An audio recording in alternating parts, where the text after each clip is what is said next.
Morning to you, Laurie. You all right? Hi guys, you okay? Yeah, good, thank you. Look, Erik ten Hag is expected at Selhurst Park today, isn't he? So what's he been doing over the last few days? What do you know? Yeah, well, wasn't sure whether he was going to be in attendance or not, but I think he sort of looked at the situation and thought, I better be there. And I think United are thinking, can that actually generate a performance from the players? You know, they've got a manager here that's going to be overseeing their training next season. Can that instigate some kind of upturn? Because they are still looking at the Conference League and thinking West Ham are quite close, they don't want to fall into that.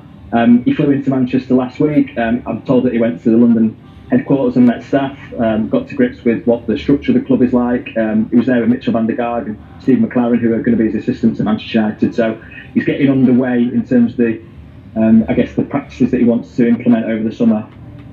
Yeah, Laurie, I love the fact that he's getting straight to work. I mean, you signed the deal, but you're in charge of Man United now. You get involved, and he's going to be watching the game today at Selhurst Park, and I wonder if that is going to inspire the players in what could be a crucial 3 points. How impressed are United's hierarchy that he seems to be getting to work straight away?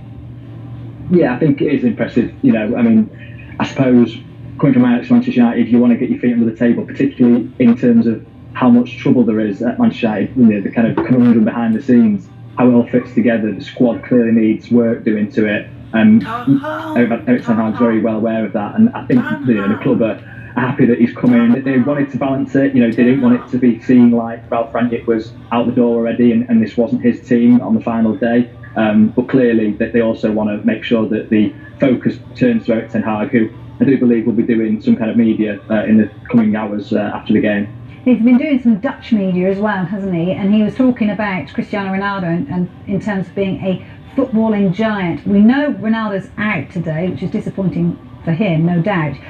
Do you expect him to have a big role to play, though, next season? Yeah, it's been this big debate, hasn't it, whether Cristiano Ronaldo will stay or not. The sense is that he will stay, you know, disregarding the fact that he's not going to be there today on the final day.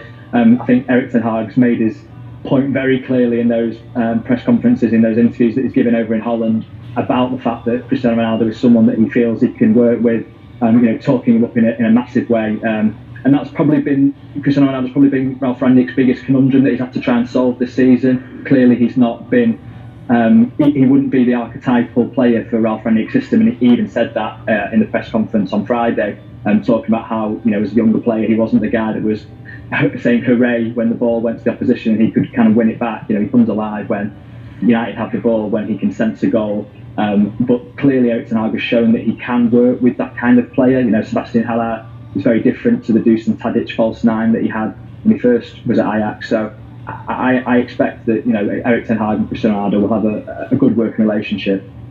Laurie, talk to us about the captaincy, because, as Vicky was saying, Ronaldo's been described as a footballing giant. Harry Maguire's struggles this season are well documented.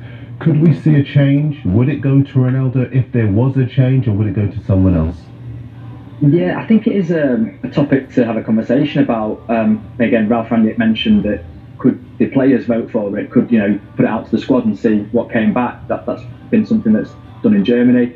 Whether or not Erik ten Hag wants to do that, I don't know. But I do feel like it's something that he'll give consideration to, just because Harry Maguire has done a lot of good things for Manchester United, but his form suffered last season, and you wonder if the armband weighed heavily, you know, on him in that regard, and whether actually removing it would liberate him a little bit more, and the pressure, the scrutiny wouldn't be quite as high. He might well say, actually, no, I want to be the captain. You know, I feel good in this role. I've had 2 good seasons where I was leading the squad, and clearly the squad dynamic changed over the summer. Cristiano Ronaldo was a very big presence. He would probably see himself as a natural leader. I don't know if you want to give the armband to a 37-year-old, though, who, you know, may well go at the end of the season. It would feel